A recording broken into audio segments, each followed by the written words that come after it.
Dice la palabra del Señor. El título es Defensa de Pablo ante Herodes, Agripa II.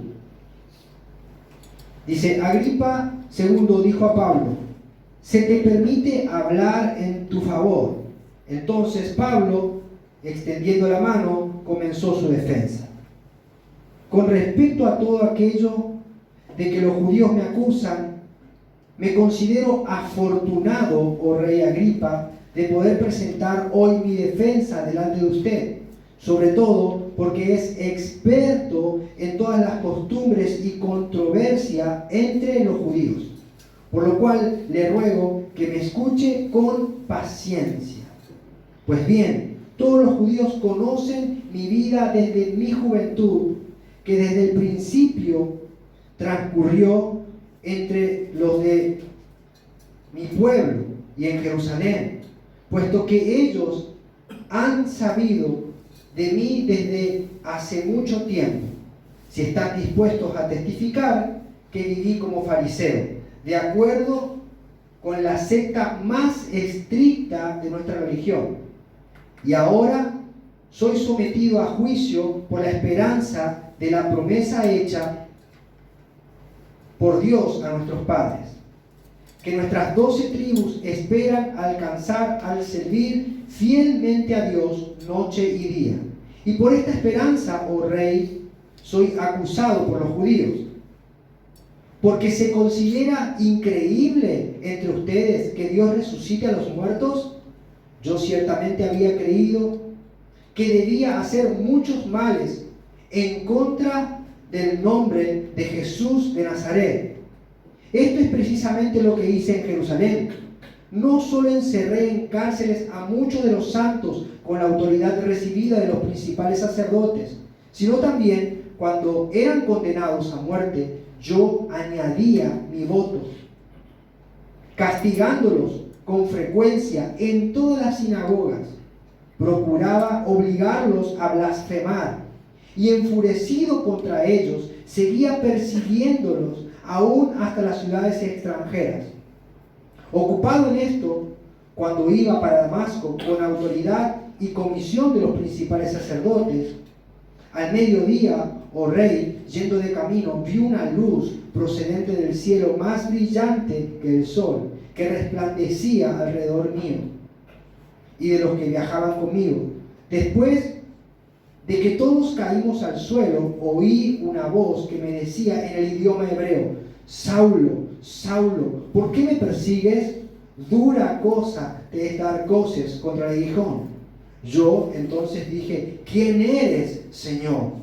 Y el Señor dijo, yo soy Jesús a quien tú persigues, pero levántate y ponte en pie, porque te he aparecido con el fin de designarte como ministro y testigo, no solo de las cosas que has visto, sino también de aquellas en que me apareceré a ti.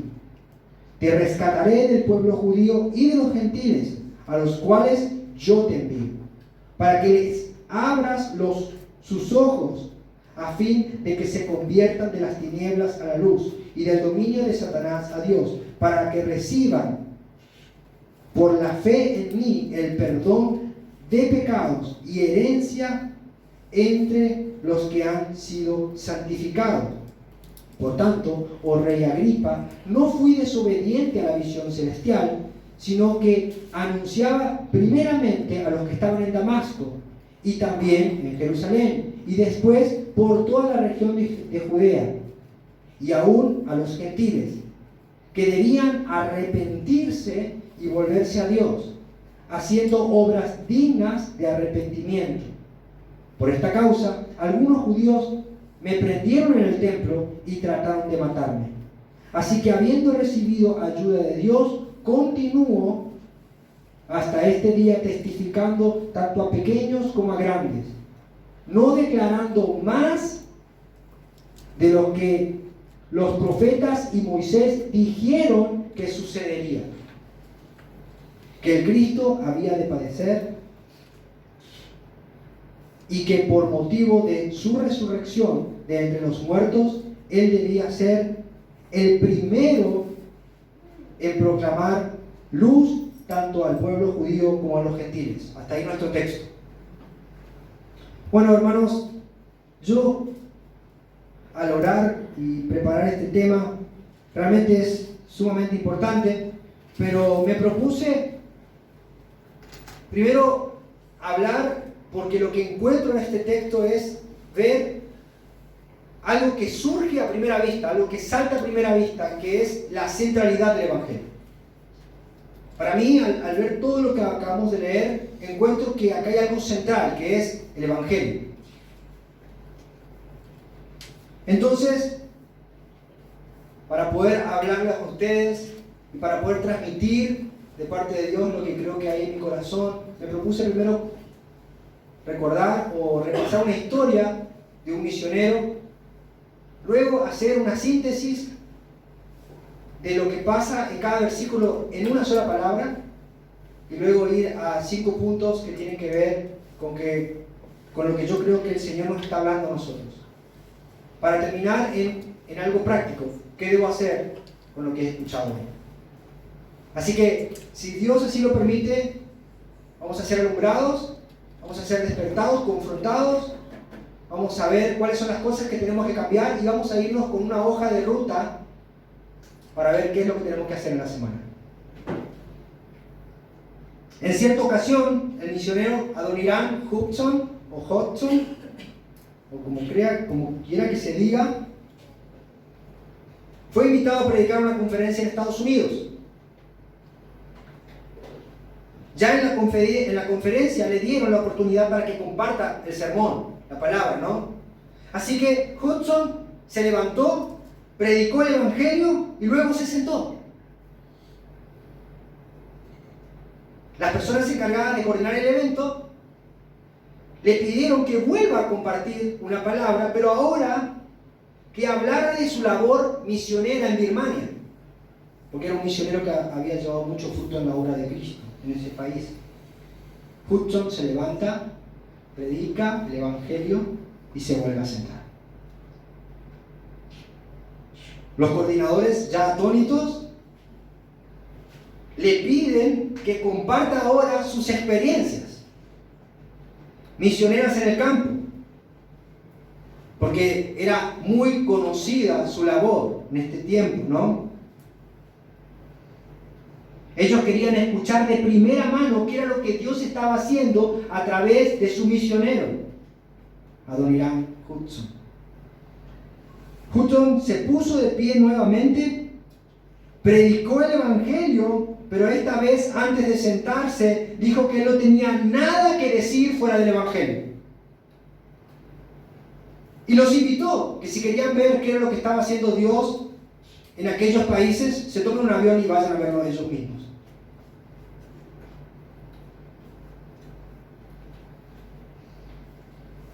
En estos textos que hemos leído, podemos ver que el Evangelio es central, es lo más importante. No hay nada más importante que el Evangelio. Y como hijos de Dios y como iglesia de Cristo, fuimos llamados a vivir el Evangelio y a predicar el Evangelio. ¿Por qué? Porque el Evangelio es poder de Dios para salvación a todo aquel que cree. Que Dios nos dé ojos para oír, ojos para ver, oídos para oír, corazón para creer y voluntad para obedecer. Un poco de contexto, ¿no? Pablo debe defenderse de las acusaciones que le estaban haciendo. Debemos recordar que Pablo llevaba ya más de 2 años preso por crímenes que él no había cometido. Pablo a estas alturas ya había comparecido ante Félix, luego Festo, y ahora lo presentaban ante el rey Agripa. Pablo era un tema central en su nación. Los judíos sabían que si Pablo seguía respirando, toda su estructura religiosa tambaleaba. En este momento, Pablo es llamado a declarar, pero no era una declaración judicial, no se le estaba tomando testimonial, como en un juicio, sino que más bien era un llamado en una reunión casi informal, por decirlo de alguna manera, y se le pide que explique cuál era su visión o su versión de lo que estaba sucediendo. De todas las veces que Pablo fue llamado a testificar por las autoridades, esta tal vez era la menos amenazante, por llamarlo de alguna manera. Y Pablo se sentía mucho más relajado porque no le estaba hablando a un ciudadano romano que no entendía nada de la religión, sino que le estaba hablando a Agripa, que tenía conocimiento de la ley y de los profetas. Así que Pablo ahora, en este momento que nosotros acabamos de leer, estaba ante alguien que no solamente podía escucharlo, sino que podía comprenderlo. Una síntesis. Versículo 1. Pablo tiene permiso para defenderse. Versículo 2. Esto es un privilegio. No todos tenían la posibilidad de defenderse. Versículo 3. Lo hacía ante Agripa, que conocía la ley, o sea que estaba delante de una persona que lo podía entender. Versículo 4. Pablo era muy bien conocido por los judíos. Era uno de ellos y tal vez el más celoso en guardar la ley. Era reconocido. Versículo 5. Eso era algo que se podía comprobar por los judíos. No se podía negar quién era Pablo o quién era Saulo en ese entonces. Saulo era una celebridad judía. Y pasa de ser esto a ser acusado por sedicioso por creer en la resurrección. Versículo 7. Los judíos creen en la resurrección y sirven a Dios con esta esperanza. Versículo 8. Nadie duda de que Dios puede resucitar a los muertos. Así que todos estaban de acuerdo en que Dios puede resucitar a los muertos. El tema es que no creían o no querían que se hable de que Dios resucitó a Jesucristo.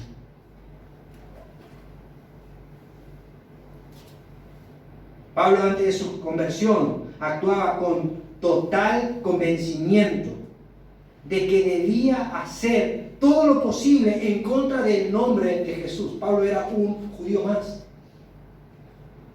Decía, yo creo en la resurrección, pero no en la resurrección de Cristo. Y voy a hacer todo lo posible para que ese mensaje no se divulgue.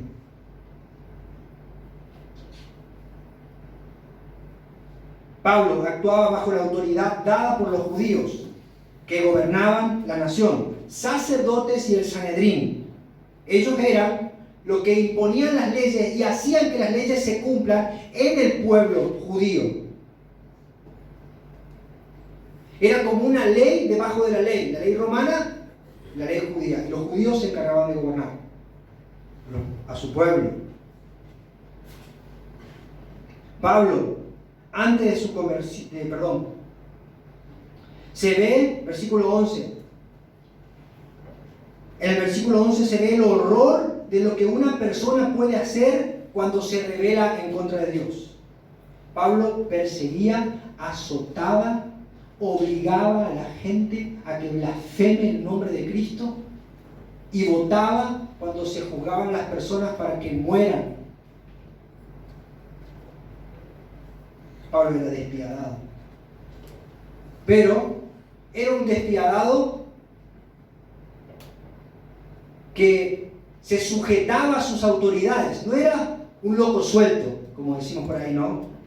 Versículo 12. Pablo no era un fanático anárquico que andaba por su cuenta. Pablo actuaba bajo la orden de sus líderes religiosos y como él estaba cumpliendo una orden, no sentía remordimiento. Para él estaba muy bien lo que estaba haciendo. Tanto es así que él se esforzaba tanto. Nosotros lo vemos en el camino al mediodía. En ese lugar del mundo y a esa hora, nadie andaba a mediodía si no era algo que para él era urgente. Todos al mediodía paraban para descansar. Pero Saulo iba al mediodía, respirando amenazas de muerte. Allí, versículo 13, Pablo vio una luz que no podía esconder, algo que brillaba más que el sol. Versículo 14. Todos los que estaban con él también lo vieron y cayeron al piso. No era una imaginación, no era una visión. Pablo, versículo 15, quiere conocer, porque dice, Señor. Fíjense esto. Él dice, ¿quién eres, Señor? Versículo 15. Él sabía que quien se le había aparecido era el Señor, porque le dice, ¿quién eres, Señor? El tema es que ese Señor que se le había aparecido, él no lo conocía. Versículo 16. Cristo lo toma como siervo y lo envía como testigo de lo que ya había visto y de lo que vería más adelante. Versículo 17. Cristo promete liberarlo y protegerlo mientras dure su servicio.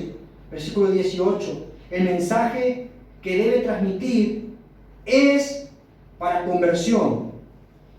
Y dice que este mensaje sería una herramienta en las manos de Pablo, dice, con las cuales él abriría los ojos de los ciegos. Versículo 19. Pablo obedeció y no fue rebelde. Versículo 20. Llama a los hombres a que se arrepientan y a que hagan obras dignas de arrepentimiento. El Evangelio no es solamente algo que yo creo intelectualmente, sino es algo que practico y vivo con mi vida. Versículo 21. Este Evangelio que Pablo predicaba fue el motivo por el cual lo perseguían. Versículo 22. A pesar de la persecución, Dios mismo protegió a Pablo para que siga predicando ese mensaje. No un mensaje distinto, ese mensaje. Un mensaje que estaba en los profetas y estaba confirmado en la ley del Señor a través de Moisés. Versículo 23. El Evangelio. Cristo padecería por nosotros, resucitaría y anunciaría la buena noticia, dando luz a los judíos y a los gentiles. Esta es la síntesis de lo que vimos. Ahora 5 puntos para hablar de la centralidad del Evangelio. Hechos 26, versículo 1. Por favor, si usted tiene su Biblia, subraye esta frase. Se te permite hablar.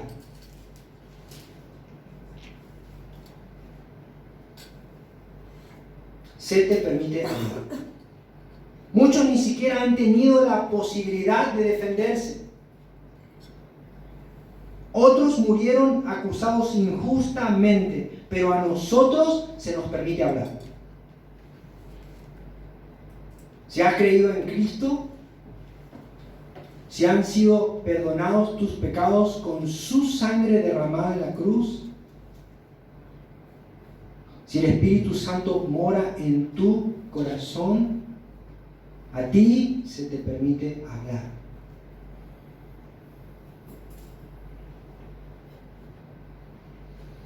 Ahora tenemos 2 opciones.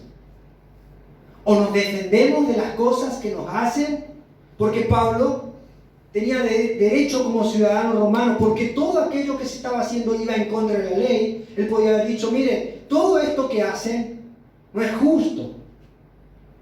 Pero Pablo no empezó o no dio como prioridad hablar de su aflicción, de su dolor. Él no estaba ensimismado. Ay, cómo sufro. Cuántas cosas me pasan. En el trabajo no me quieren. Mi familia me rechaza. Mi vecino me barre y me tira la basura en la vereda.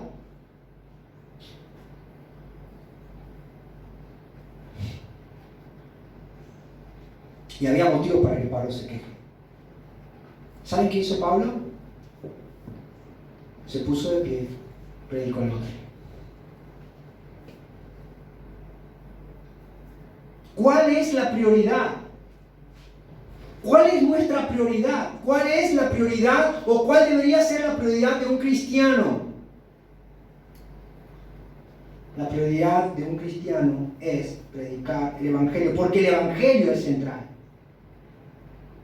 No hay otra receta, no hay otra fórmula. No hay esperanza fuera del Evangelio. El Evangelio es central. El Evangelio es poder de Dios que cambia las vidas y los corazones de las personas. Si el Evangelio no cambia una vida, nada más lo puede hacer. No hay esperanza fuera del Evangelio. De hecho, esto es tan radical que Dios dice, no hay esperanza fuera del mensaje que vengo a ofrecer a las personas. Y es tan importante el Evangelio y tan central, que es poder de Dios para salvación. Pero aquellos que rechazan el Evangelio, es el poder de Dios, pero para condenación. Así que no hay algo en el medio.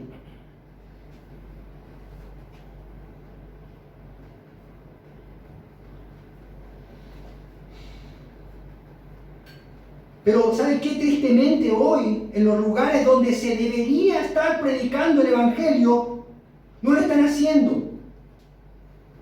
¿Por qué? Porque parece que el Evangelio es algo muy fuerte.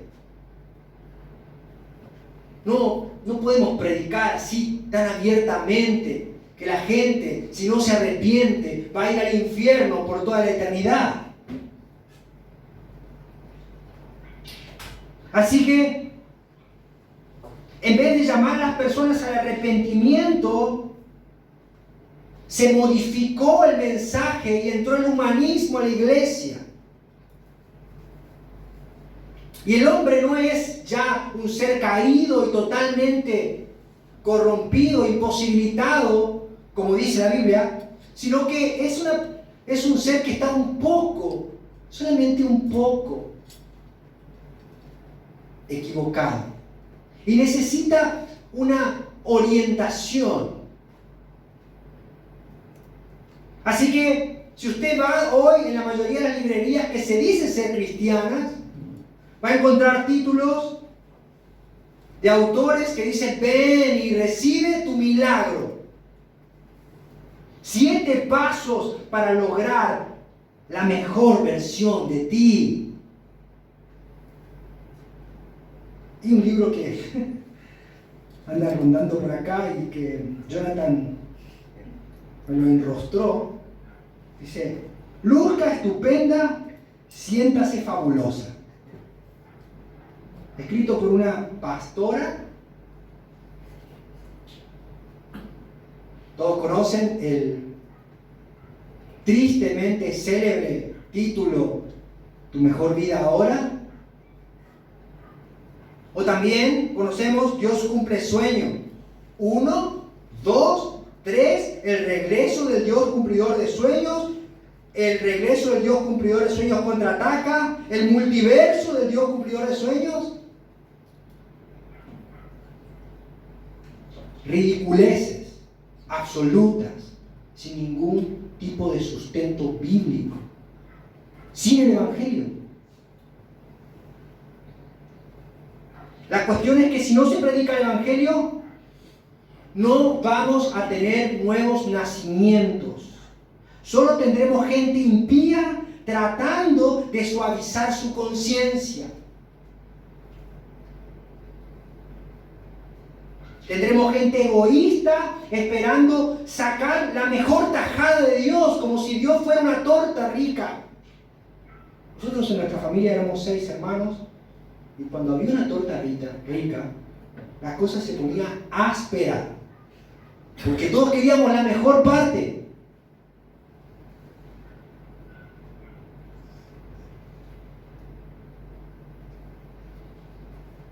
Se te permite hablar.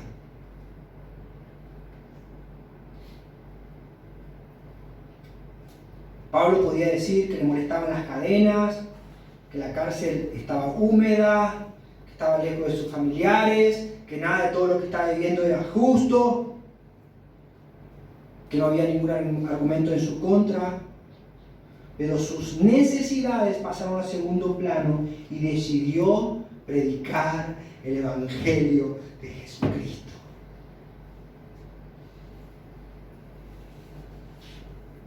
Si eres un hijo de Dios, si has sido lavado por la sangre del Cordero, si tu culpa ha sido remitida, se te permite hablar. ¿Qué vas a decir?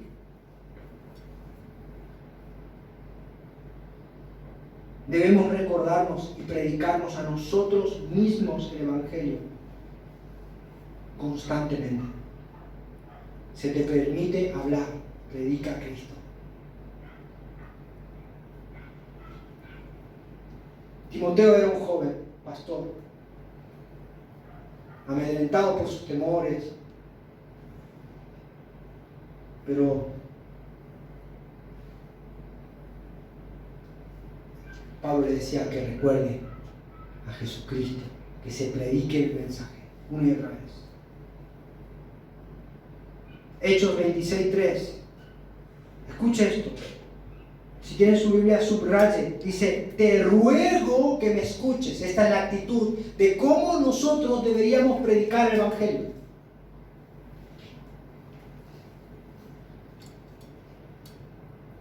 ¿Cómo deberíamos nosotros predicar el Evangelio? Pablo está rogando a una persona que lo escuche. No importa cuántas cosas hayan escuchado las personas de Dios. De hecho, todos creen que tienen un conocimiento de Dios.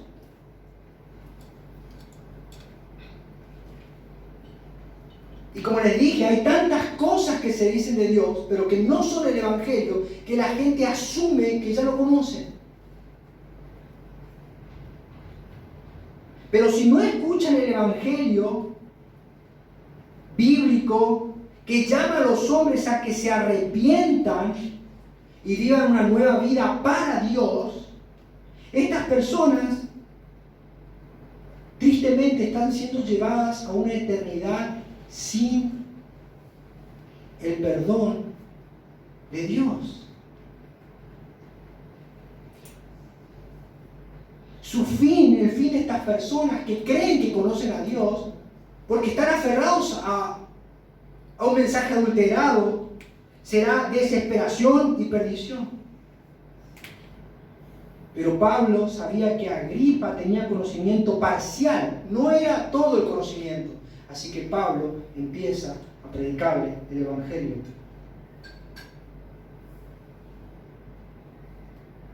Agripa no había escuchado todo lo concerniente a Jesucristo. Conocía la ley y los profetas. ¿Y qué hace Pablo? Completa el mensaje.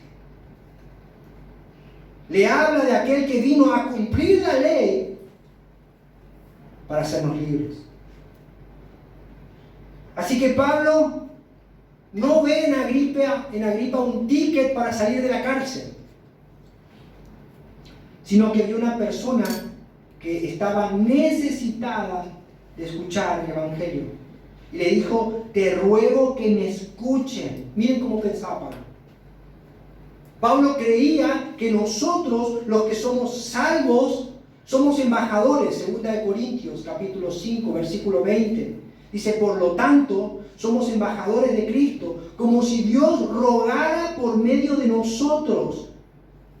En nombre de Cristo rogamos, reconciliados con Dios. Eso es lo que estaba haciendo Pablo. Le rogaba porque él tenía conciencia de quién era, de lo que estaba haciendo, de que era un embajador, y llamaba a las personas a que se reconcilien, y le rogaba: reconciliate con Dios, volvete a Dios.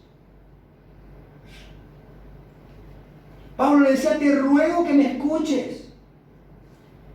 Y esto habla del interés genuino de la persona que se convierte y que quiere que otros también sean salvos. Te ruego, escucha el Evangelio. Te ruego como si Dios mismo clamara por medio de nosotros, reconcíliate con Dios mientras pueda. Porque la ira de Dios es terrible y su furor es incontenible y no perdonará a aquellos que rechacen a su Hijo. Así que si estás hoy aquí y no has hecho las paces con Dios, te ruego, vuélvete a Cristo. Te ruego. El infierno es mucho más horrible de lo que podemos describirlo y es real. Me molesta mucho los neoreformados que lo único que hacen es estar en las redes sociales burlándose casi siempre de Gigi Ávila.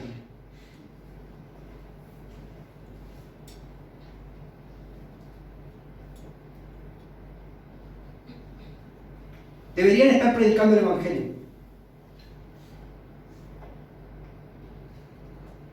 ¿Eso saben qué muestra? Que ellos pueden tener conocimiento intelectual del Evangelio, pero que no lo viven. Y esto es muy peligroso. Porque las personas pueden hacer de Dios el objeto de su estudio sin arrepentirse. Están acumulando información intelectual, pero Dios sigue siendo el enemigo de esas personas.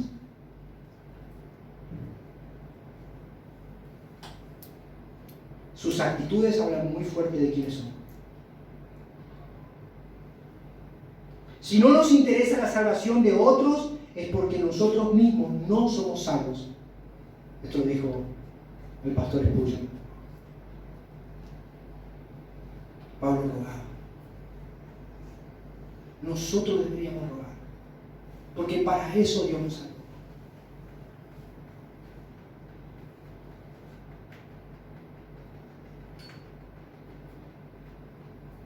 Punto número 3. Hechos 26, 18. Subraye su Biblia, por favor. Escríbala.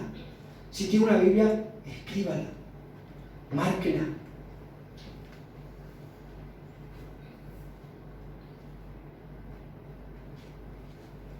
Lo que usted marque en ella lo marcará en usted.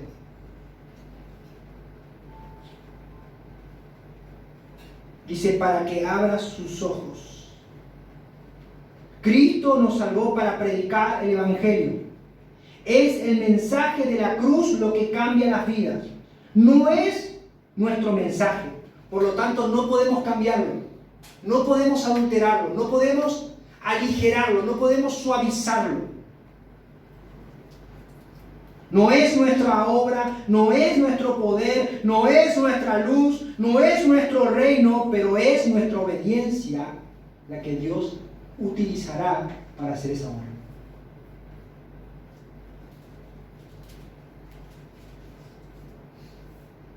¿Estamos siendo obedientes al predicar el Evangelio a otros?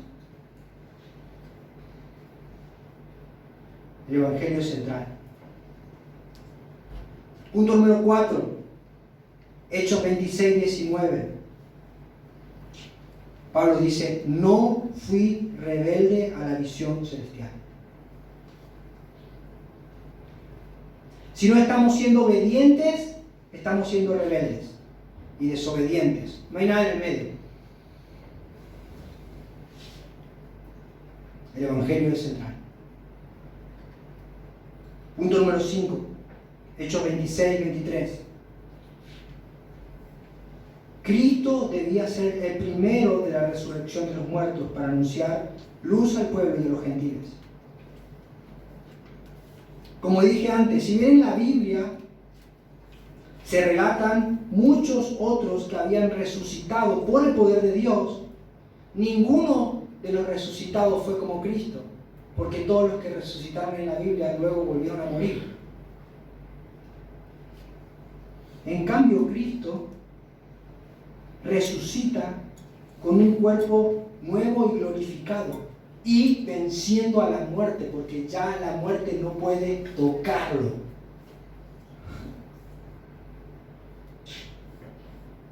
Todo eso ya se cumplió. Cristo ha resucitado y nos anunció por su obra en la cruz el perdón de pecados. Y por su resurrección nos es anunciado la vida eterna y la victoria sobre la muerte. Para finalizar, si hoy te llamaran ante un magistrado a que defiendas tu causa, ¿de qué causa estaríamos hablando? ¿Qué harías?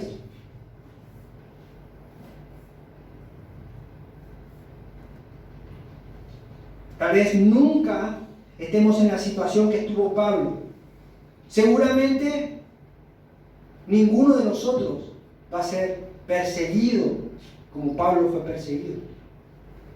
Pero sí tendremos que ir al colegio, sí a la universidad, al trabajo o a ver algún familiar inconverso. ¿De qué hablaríamos? ¿Cuál sería el tema? Predica el Evangelio. Ruega a las personas que se reconcilien con Dios. Ten un corazón amoroso y centrado en el Evangelio, porque el Evangelio es central.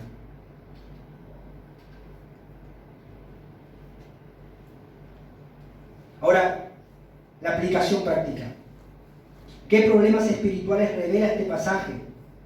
Este pasaje revela de mi pereza espiritual. Porque siempre entiendo que ya va a haber un momento mejor para que yo le hable del Evangelio, ahora no, porque ahora está ocupado.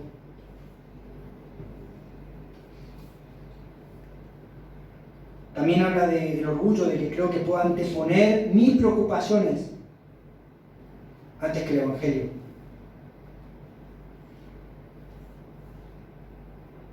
¿Qué solución presenta este pasaje? La solución que plantea el pasaje es que debemos entender que si el Evangelio no ocupa el primer lugar en nuestras vidas, otra cosa lo ocupará.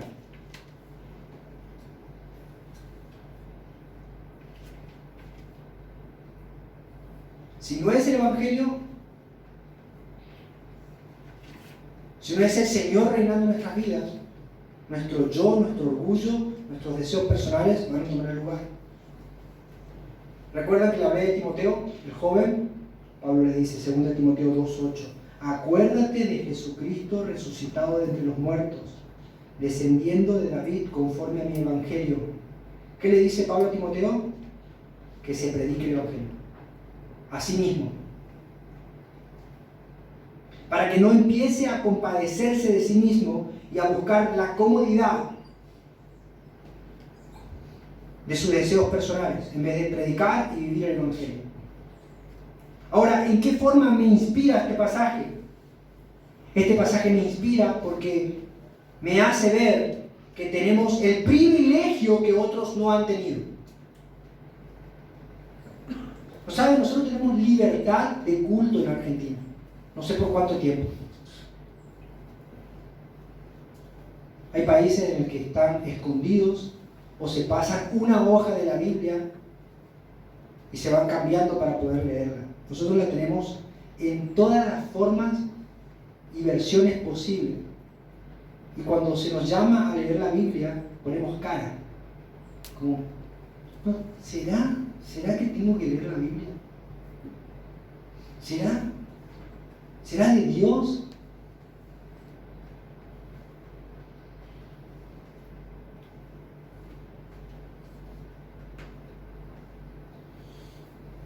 Tenemos el privilegio de predicar el Evangelio. Y si no lo estamos haciendo, no es porque no podamos hacerlo, sino es porque somos rebeldes,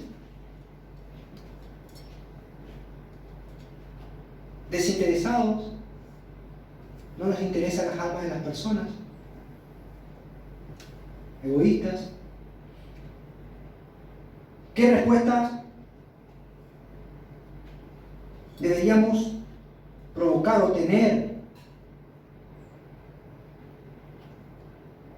por este mensaje, por este pasaje? La respuesta que deberíamos tener es que deberíamos volvernos a Dios y empezar a caminar hacia Él, porque Él es la luz. Y cuando más yo me acerco a Él, más luz tengo.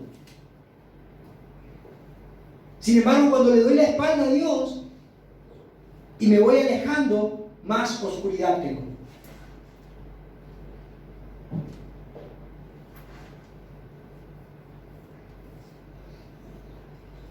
¿Sabe? Es imposible que una persona que haya nacido de nuevo quede estática, como llegó a Cristo. Es imposible. La persona que ha llegado a Cristo progresivamente empieza a cambiar y es transformada. Hay una ilustración que me gusta mucho. Si usted sale de la ruta y lo agarra un camión de frente a toda velocidad, con acoplado, ¿usted queda igual? Bueno, Dios es más grande que un camión. Y si usted se encuentra con Él, no va a quedar igual. Así que si una persona cree que porque está en Jesús y sigue su vida igual, como así, algo no está bien. Hace 20 años que vengo con esa misma cosa y sufro y no puedo dejar esto y quiero y no puedo y no quiero cambiar. Entonces, hermano, vos necesitas a Cristo. Perdón. No sé si son mi hermano. Vos necesitas a Cristo. ¿Cómo puede ser que no puedas? La Biblia es clara. El pecado no se enseñará de nosotros.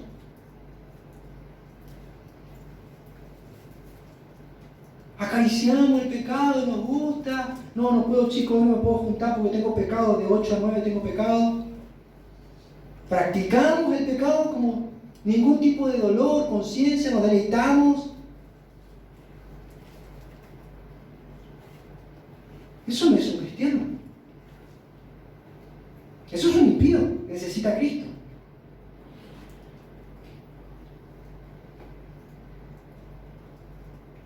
La Biblia no dice que el Evangelio nos va a mejorar. Ay, sí, tengo que cambiar algunas cositas. A mí me sorprende porque la gente dice, no voy a ir a la iglesia todavía, voy a arreglar mis cosas y después voy a ir a la iglesia. No funciona así. Vení a la iglesia y Dios es el que va a cambiar las cosas. Porque lo que tiene que cambiar es la motivación de tu corazón. El corazón es el que Dios cambia. Dice, no, ya voy a arreglar las cosas. ¿Saben cuándo vuelve? Nunca vuelve porque no puede arreglar las cosas. La Biblia dice, de modo que si alguno está en Cristo, 2 Corintios 5:17. De modo que si alguno está en Cristo, nueva criatura es, las cosas viejas pasaron, aquí son hechas nuevas. Cristo no te propone un cambio de look. Ustedes ven, las chicas se van a la peluquería y se va Elsa y vuelve Marta, no es otra persona. Pero después te la mira bien, no, ella es la misma, ¿no? Bueno, Dios no te dice te va a cambiar, te va a hacer un retoque, porque eso sería trampa, ¿no? Como hacen algunos, no, mira, tengo una casa que te la voy a vender. Es nueva, no es nueva. Era una casa súper vieja que ¿cómo se dice? Le cambiaron la fachada, le taparon un poquito la humedad, le cambiaron el frente y dice, está nueva. Mentira. Bueno, Dios no hace malas reparaciones o cambio de peinado. Dios cambia el corazón.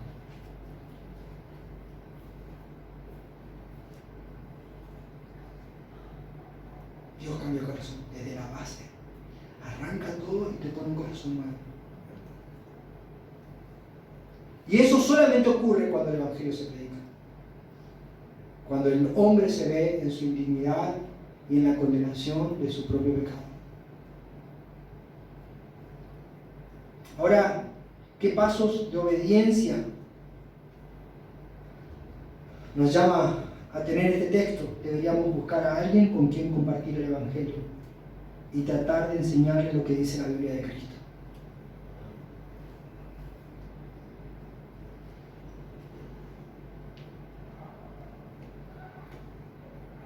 El Evangelio bíblico ¿Sabe? Solamente hay dos opciones.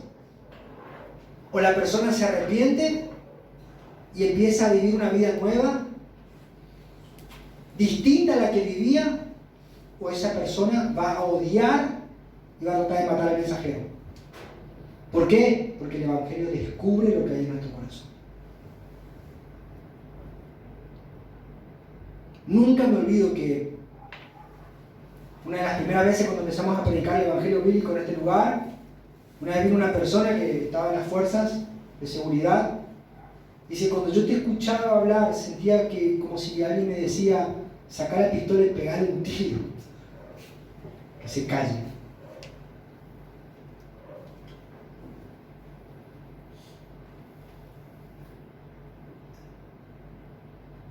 El Evangelio nos humilla, pero además, cuando podemos ver nuestra miseria, nuestra imposibilidad,